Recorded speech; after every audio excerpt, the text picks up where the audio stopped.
ইনশাল্লাহ আমরা চ্যাম্পিয়ন হওয়ার জন্যই যাচ্ছি। কাউকে জবাব দেওয়ার কিছু নাই, আমরা আমাদের ক্রিকেট খেলবো, আমরা আমাদের বেস্ট ক্রিকেট খেলবো।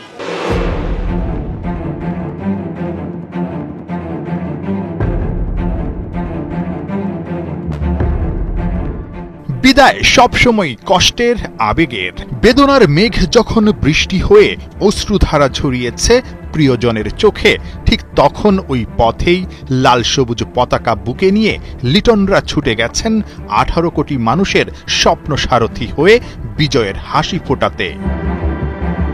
এশিয়ার শ্রেষ্ঠত্বের অর্জন ঝুলিতে করে টাইগাররা যদি ফিরে আসে, তখন অনেক বেদনার গল্প লিখা এই বিমানবন্দর মুখরিত হবে মিছিল আর বাংলাদেশ বাংলাদেশ স্লোগানে।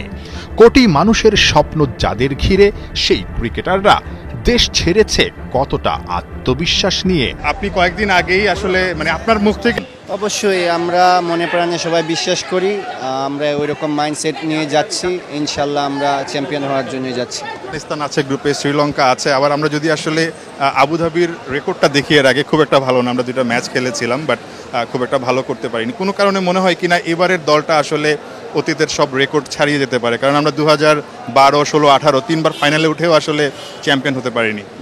হ্যাঁ, অবশ্যই আমরা ভালো করার চেষ্টা করব, আর প্রত্যেকটা ম্যাচে স্টেপ বাই স্টেপ ভালো করার চেষ্টা থাকবে, যেহেতু ভালো প্রিপারেশন হয়েছে।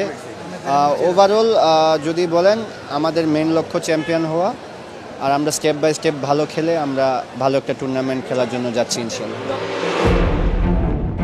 2012, 2016 আর 2018 3 আসরে সেই স্বপ্ন পূরণের খুব কাছে গিয়েও পড়তে হয়েছে আক্ষেপের অনলে।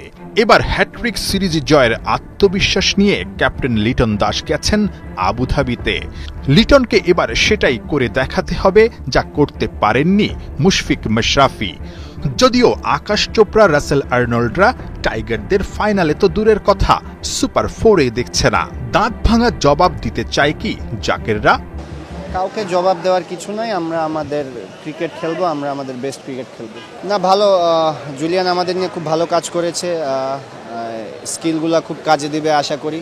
যে যে টেকনিকগুলো শিখিয়েছে কিংবা যে নতুন কিছু নিয়ে আসছে, যে ব্যাটগুলো, তো এই সুইংগুলো অবশ্যই কাজে দিবে। তো ভালো সময় পার করেছে। এশিয়া কাপে টাইগারদের প্রথম ম্যাচ 11 সেপ্টেম্বর হংকংয়ের বিপক্ষে। পরের ম্যাচ 13 তারিখ শ্রীলঙ্কা, আর 16 সেপ্টেম্বর প্রতিপক্ষ আফগানিস্তান। বাংলাদেশ গ্রুপ পর্বের সবগুলো ম্যাচই খেলবে আবুধাবিতে।